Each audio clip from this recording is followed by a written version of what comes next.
Assalamualaikum. Saya Muhammad Sarizal Muhammad Sarif, berada di Sos Padan, Tanjung Karang. Nak tengok plot PDI Dolomite. Ni lah dia. Umur padi dalam 35 hari. Kita musim ni tanam calit. Biasa kalau tapak ni memang penuh rumput, padi angin. Memang penuh. Memang susah kita nak kawal. Kalau jenis rumput gandum tu kita racun apa pun tak nak mati. Musim ni kita pakai Dolomite, Dolo air dengan PRS. Semburan yang pertama tu kita pakai Dolomite. Kita buang 3 tan kat tapak ni. Lepas tu kita bagi Dolo air. Lepas tu kita pakai PRS. Perbezaan dia, kita tak ada air karat. Satu, air jadi cantik lah, bersih je. Lepas tu pokok pun berkembang cantik lah. Dia makan kata slow-slow lah. Pokok pun tak ada hijau sangat. Saya lebih suka dia macam ni. Dia tak ada hijau sangat. Kalau hijau, ulat gulung, ulat batang lebih suka. Macam tu. Dia lebih pada pokok. Dia tak nak hijau sangat. Dia ngam-ngam kuning macam ni. Siput gondang, memang kita tak ada buat kawalan siput gondang langsung. Memang tak ada. Cuma ada sikit-sikit lah kata nampak telur tu. Tengok kita dah taruh Dolomite tu. Memang kurang lah. Siput gondang kalau tak sebelum ni, banyak. Kita mesti buat 2 kawalan, 2 kali. Sebelum tabur sekali, dengan selepas tabur mesti kena buat. Sekarang ni kita tak ada buat langsung. Memang tak ada buat kawalan siput gondang. Lepas kita pakai Dolomite ni. Dari segi pencabahan padi, cantik lah saya tengok. Rata je. Tak ada yang kata bantut belah sana. Tak ada. Nampak rata. Sekata lah. Sebelum ni, itulah saya cakap tadi.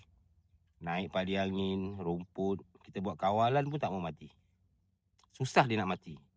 Biasanya kalau gandum, memang penuh tapak ni. Lepas pakai Dolomite, kan? Dia tak ada. Dia kurang. Untuk pH tanah, sebelum ni, padi ni memang tak nak naik. Memang bantut. Kita taruh baja apa pun, tengok rumput yang naik. Lepas kita pakai Dolomite ni, memang banyak lah kita pakai 3 tan kan. Tengok pH tanah pun dah okey. Pokok pun jadi sihat lah. Pokok sihat. Nanti kita nak tahu padi dah keluar buah. Macam mana tengok perkembangan dia. Buah dia bernas ke tak bernas. Tu je. Sekarang baru 35 hari, 40 hari. Awal lagi kan. Nak tengok nanti buah dia keluar. Pengisian dia macam mana. Kita tahulah macam mana nanti. Alhamdulillah lah. Biasa kalau pokok macam ni, dah umur 35 hari ni, dia akan keluar pucuk merah. Ulat batang banyak. Itu ulat batang. Ulat batang dengan serangan cacing dalam tanah. Dia makan dari akar. Tapi Alhamdulillah. Bukan cakap tak ada, tapi tak banyak. Kita boleh kawal lagi. Macam ni. Serangan cacing tu satu, ulat batang. Kalau dia pucuk merah, kita harapan pun dah tak ada dah. Semangat tak ada.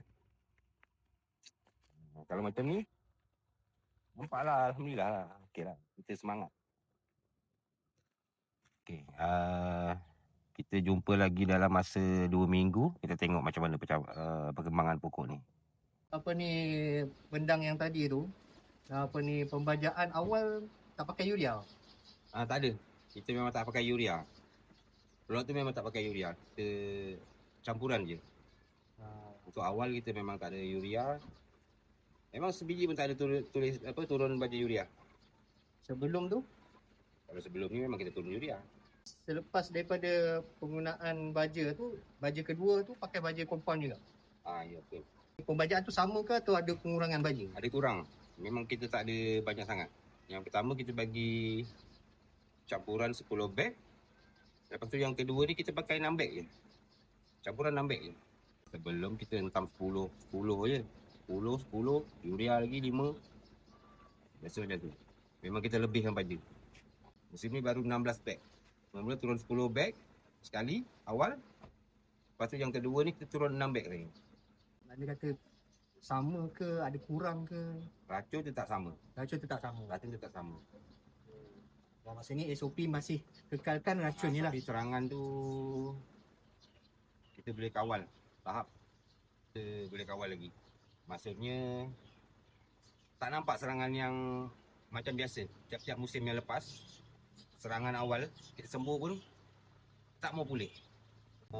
Buat semburan racun tetap ada. Tetap naik. Ulat batang Sebelum ni. pucuk kering. Tu yang diorang jenis keringkan air buang. Tak nak air langsung. Buat serat, buat semburan. Kira masalah yang sebelum ni, masalah penyakit lah yang banyak lah. Ya. Oh. Serang ulat batang dan cacing. Cacing. Karena kita banyak cacing. Kata orang cacing tu elok. Tapi bagi saya tak elok. Ya, sebab ada jenis-jenis Ada cacing jenis ni. cacing. Dia boleh duduk dekat akar tu. Dia boleh naik dekat batang. Tu yang pucuk kering. Ni dulu air, SOP racun sama, baru ada kesan. Macam sebelum Kalau ni, kan racun racun sama saya juga baru tapi tak ada kesan. buat kawalan 2 kali. Oh. Orang dah buat 3 atau 4 kali kawalan. Saya tahulah saya buat semburan sawah kan. Yang mana otai-otai. Dia orang dah 4 kali tau. Buat semburan ulat. Kimia. Ulat gulung daun, ulat batang. Dari awal ulat gulung lah. Kita orang kena. Dia dah 4 kali, 5 kali sekarang. Macam abang ni baru 2 kali. Baru 2 kali buat semburan kimia. Yang buat 4 kali tu, nampak dia punya serangan dengan yang abang punya serangan ni sama ataupun Sama. sama. Maksudnya kawalan tu dengan macam tu, kita ni jimat lagi Jimat lagi. Kita boleh berjimat. Tapi kita takut juga. Kan? Dia kena tengok hari bulan dia. Time dia kita nak racun, kita tak racun. Racun karah ke, ulat batang, perang. Kena turun lah.